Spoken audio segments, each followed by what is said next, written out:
পূর্ব মেদিনীপুরের একটি ঐতিহ্যশালী শিল্প হচ্ছে গয়না বড়ি শিল্প।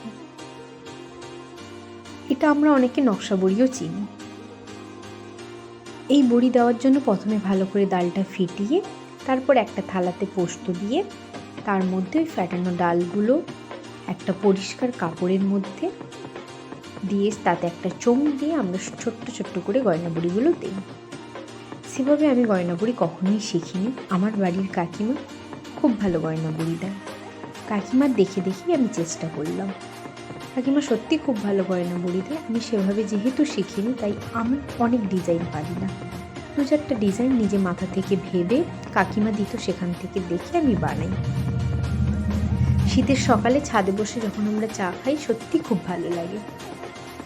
তেমনই শীতের সকালে ছাদে বসে বড়িগুলো দিতেও অসাধারণ সুন্দর লাগে। এই বড়িগুলো সত্যি আমার খেতে খুব ভালো লাগে। ছোটবেলায় যখন স্কুলে যেতাম মা ভাত আর বড়ি ভাজা ভেজে দিত।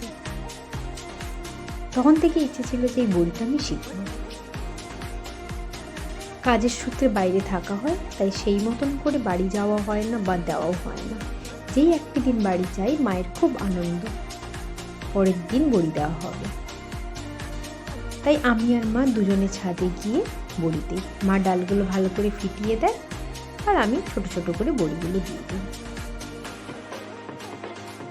পূর্ব মেদিনীপুরে গয়না বড়ি সত্যিই বিখ্যাত, এটা আমি সবার মুখে শুনেছি এবং আমি সেটা দেখিও। আমাদের প্রত্যেকের বাড়িতে শীতের সকালে এই বড়িগুলো দেওয়া হয়। তাছাড়া আর কোথায় কোথায় দেওয়া হয় যদি আপনাদের জানা থাকে প্লিজ জানাবেন। টাটা।